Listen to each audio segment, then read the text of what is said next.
Hey guys, welcome to your help education channel.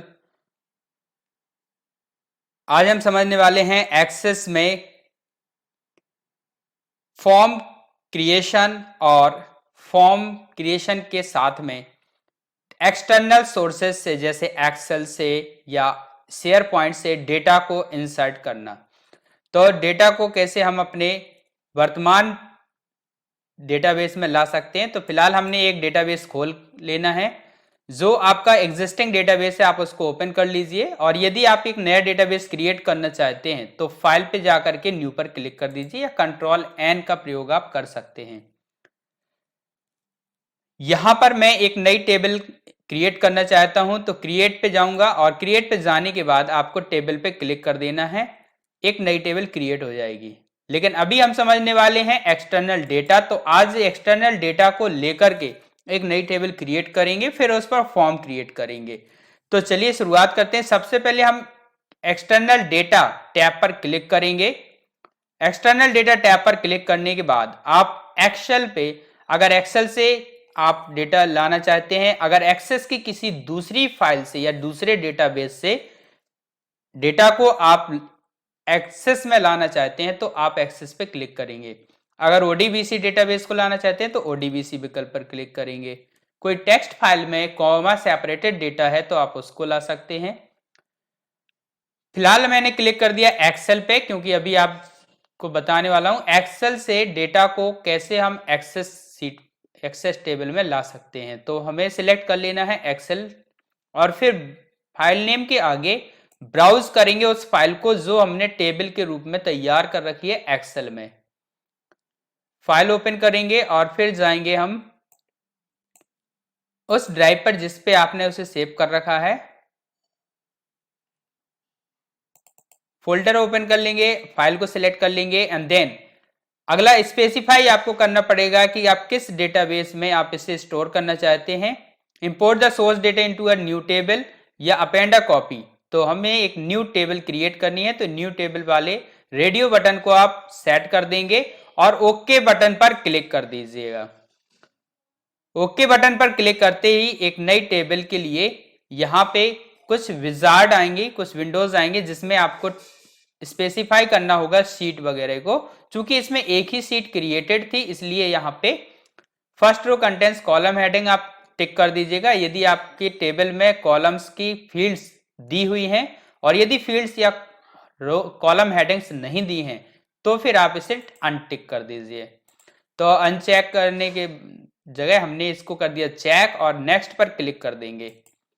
Next पर click करने के बाद यहां से पूछेगा कि आप इसमें फील्ड ऑप्शन, फील्ड नेम क्या है, employee ID, data type double करना है या फिर आप नंबर, इंटीजर, किस तरह का डेटाबेस आप रखना चाहते हैं वो डेटा टाइप यहां से सिलेक्ट कर लेंगे।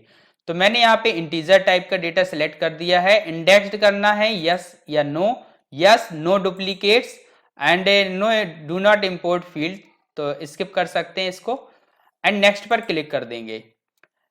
अब आप इसमें अगर एक्सेस को इजाजत देते हैं कि वह प्राइमरी की खुद सेट कर ले तो लेट एक्सेस एट प्राइमरी की पर क्लिक कर दीजिए। अदरवाइज आप चाहते हैं कि खुद से आप प्राइमरी की तैयार करना चाहते हैं तो प्राइमरी की के बारे में जान लीजिए कि प्राइमरी की ऐसी फील्ड होती है जो यूनिक होती है, जिसका डेटा, जिसके आधार पे आप बाकी डेटा सर्च कर सकते हैं। जैसे किसी स्टूडेंट्स की मार्कशीट चाहिए तो उसका रोल नंबर यूनिक होता है या एसआर नंबर यूनिक होता है। एसआर नंबर कई विद्यालय के मैच कर सकते हैं, तो फिर ऐसे में हमें यूनिक आईडी वो रहती है roll number. And no primary की पे क्लिक करके आप अगर प्राइमरी की जरूरत नहीं है तो आप नो प्राइमरी की कर सकते हैं, जैसे कॉन्टैक्ट डेटाबेस के लिए। तो फिलहाल मैंने एम्प्लॉय आईडी को एज अ प्राइमरी की सेट कर दिया एंड नेक्स्ट पर क्लिक कर दिया है। इंसर्ट टू टेबल, टेबल का नाम आपको देना होगा। टेबल का नाम बाय डिफॉल्ट शीट 1 आ रहा है, अगर आप चाहें तो नाम बदल सकते हैं। तो यहां पे मैंने नाम बदल के इसका कर दिया एम्प्लॉय डिटेल्स, एंड इसके बाद एनालाइज करना चाहते हैं तो ये इसको चेक कर दीजिए, अदरवाइज छोड़ दीजिए, एंड फिनिश पर क्लिक कर देंगे। फिनिश पर क्लिक करते ही यहाँ पे एक चीज आ रहा है, इंडेक्स और primary key can not contain a null value. Okay, तो आप यहाँ पे सेव इंपोर्ट स्टेप्स कर सकते हैं एंड सेव इंपोर्ट कर दीजिए। यहाँ पे एक एम्प्लॉय डिटेल्स टेबल तैयार हो चुकी है। इस पर क्लिक करेंगे, डबल क्लिक करते ही हमारे सामने एक टेबल इंसर्ट हो जाएगी। इस टेबल में जो भी आपने टेबल्स में बना रखे थे वो सारी चीजें यहाँ पे आ चुकी हैं। नल वैल्यू नहीं होना चाहिए, तो हम यहाँ पे पहले कुछ वैल्यूज पुट कर देंगे एंड देन आगे बढ़ जाएंगे।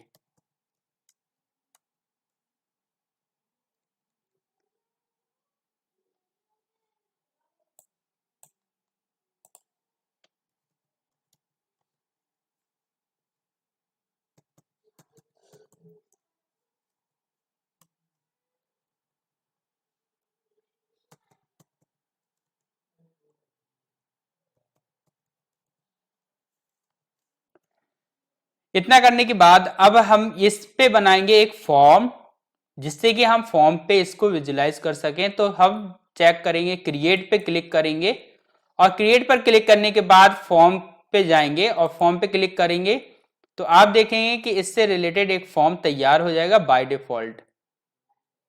फॉर्म पे क्लिक किया तो आपने देखा एम्प्लॉय डिटेल से फॉर्म तैयार हो गया, employee ID, name, age, and आप इसको अरेंज कर सकते हैं, इसकी साइज को घटा बढ़ा सकते हैं, जितना आपको ज़रूरत हो आप उतनी साइज को यहाँ पे कर सकते हैं।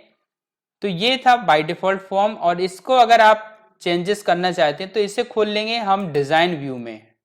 डिज़ाइन व्यू पे आप क्लिक करेंगे, ये डिज़ाइन व्यू में आपको इस तरह से दिखेगा, आप इसको अरेंज कर पाएंगे।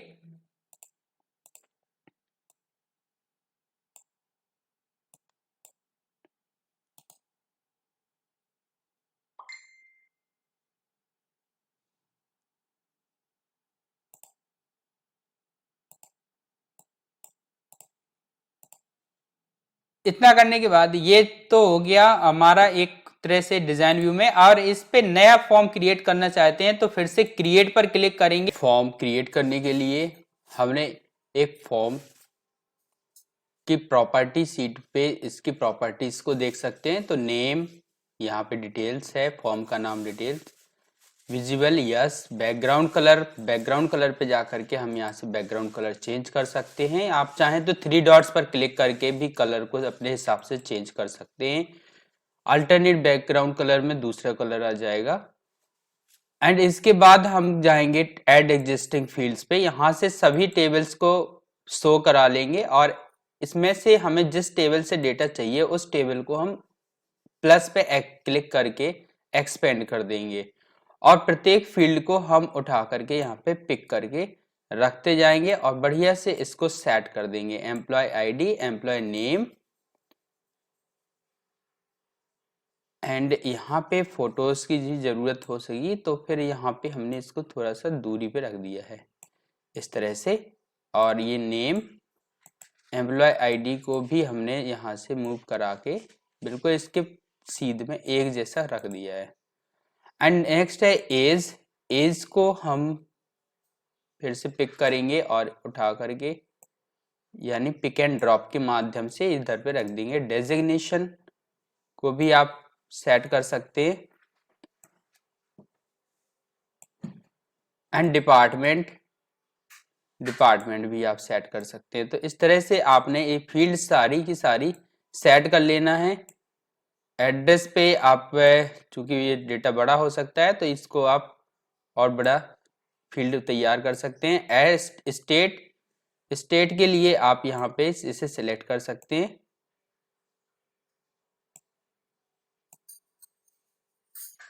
स्टेट, नंबर ऑफ सेल्स, यहाँ पे इसका परफॉर्मेंस की बात होगी तो number of sales, and basic salary, travel allowance,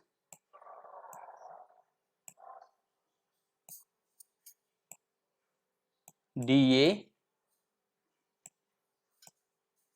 इस तरह से आप पूरी फील्ड्स को अरेंज कर लेंगे एंड अरेंज करने के बाद आपका एक ही काम बचता है, वो है जाता है इसके कंट्रोल्स को तैयार करना।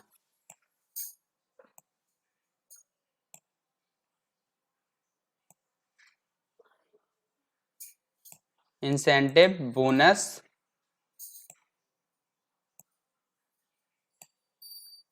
And total salary.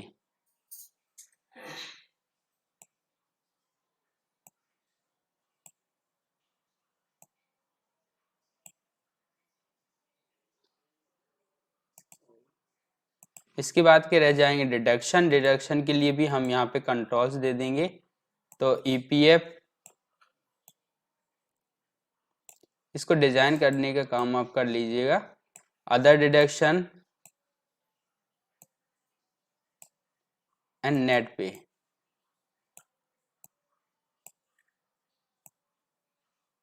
नेट पे के कॉलम को अब थोड़ा सा बड़ा रखेंगे और चौड़ा भी। एंड लास्ट में इसके कंट्रोल्स बनाएंगे। इससे पहले समझ लेते हैं कि किस तरह से इसको फॉर्मेट कर सकते हैं।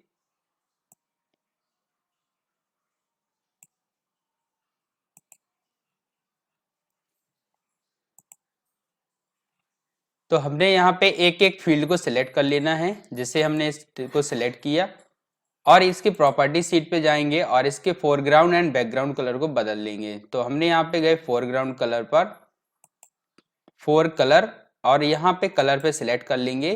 फोर कलर होगा टेक्स्ट का कलर और बैकग्राउंड कलर होगा इसके पीछे का कलर। तो हमें यहाँ पे फोरग्राउंड कलर में हमने लाइट कलर ले लिया एंड बैकग्राउंड कलर के लिए हम बैक कलर पे जाएंगे और यहाँ बैकग्राउंड कलर पे हम कोई डार्क सा कलर चुन लेंगे। जैसे कि हमने यहाँ पे रेड डार्क चुन लिया। एंड इसी तरह से एम्प्लॉय आईडी के लिए भी हम जाएंगे, बैकग्राउंड कलर पे हमने चुन लिया है यहाँ पे एक दूसरा colour blue, dark blue. And blue colour इसमें फील्ड के लिए सही नहीं रहेगा, व्हाइट कलर ज्यादा अच्छा लगता है, तो हमने व्हाइट कलर को ही रहने दिया। एंड इसी तरह से आपने बाकी दूसरे लेबल्स को भी आप चेंज कर सकते हैं और background colour foreground colour change कर देंगे दोनों के ही।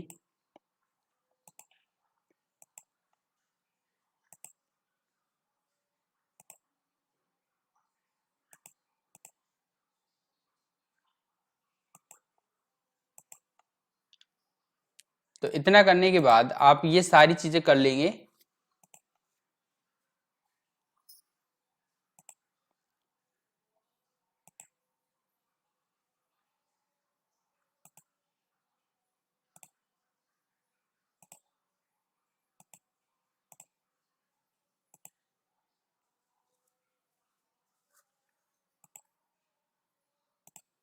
अब हम फॉर्मेट पेंटर का उपयोग करेंगे कि सिलेक्ट कर लिए एक डिजाइन को हमने और उससे फॉर्मेट पेंटर सिलेक्ट किया और हर फील्ड पे जा करके हम उसको सिलेक्ट करके उसके सारी फॉर्मेटिंग को अप्लाई कर देंगे।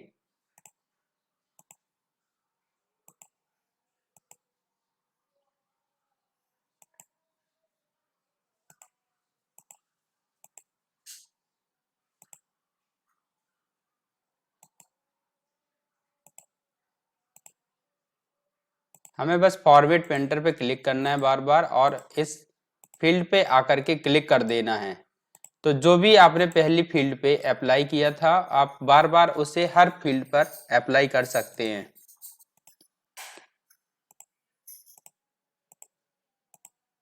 इस तरह से हमको बार बार कलर सेट नहीं करना पड़ेगा। एंड इस लास्ट में हमें एक फॉर्म के कंट्रोल्स बनाने हैं। तो कंट्रोल्स बनाने के लिए फिर से हम जाएंगे क्रिएट पर, यहाँ से डिजाइन पे जाएंगे। डिजाइन टैब पर जाने के बाद आप बटन को सिलेक्ट करेंगे, बटन पे कंट्रोल फॉर्म्स आ जाएं। इसके लिए आप बटन पे क्लिक करोगे और बटन पे क्लिक करने के बाद उसे ड्रॉ कर देंगे। बटन को सिलेक्ट किया, ड्रॉ किया एंड यहाँ पे जो कंट्रोल विजार्ड आएगा उस पर हमें इसको सिलेक्ट कर लेना है रिकॉर्ड नेविगेशन पे, और रिकॉर्ड नेविगेशन पे गो टू फर्स्ट रिकॉर्ड।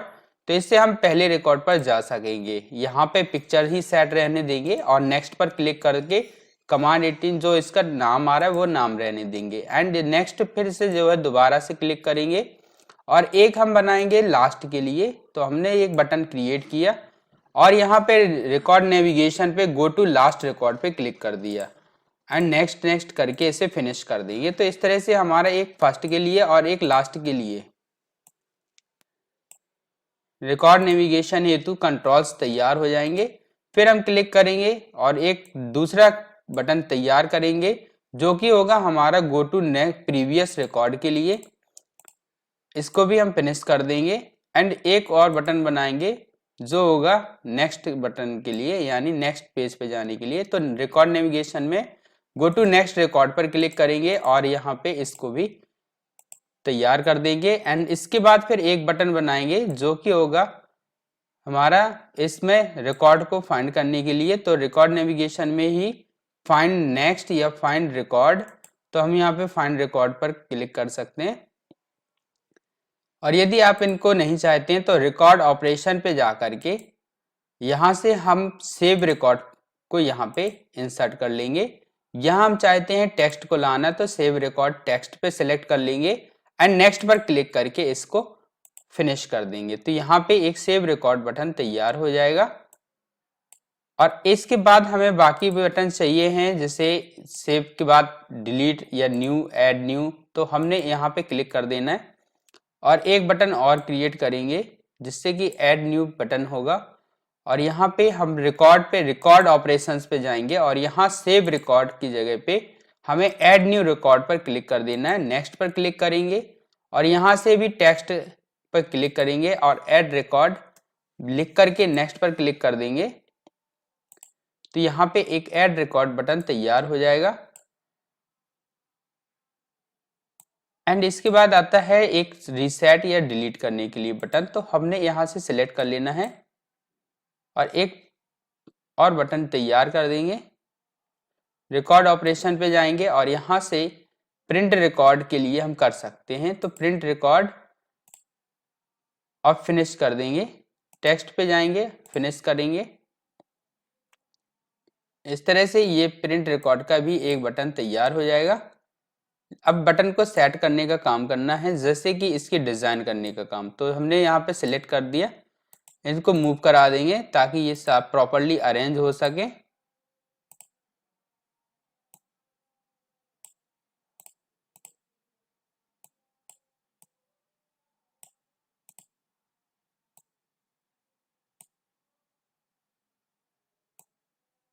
इन्हें अरेंज करने के बाद हमारा दूसरा काम बचता है इसको प्रॉपरली अरेंज करना। प्रॉपरली अरेंज करने के बाद इसको डिजाइन करना।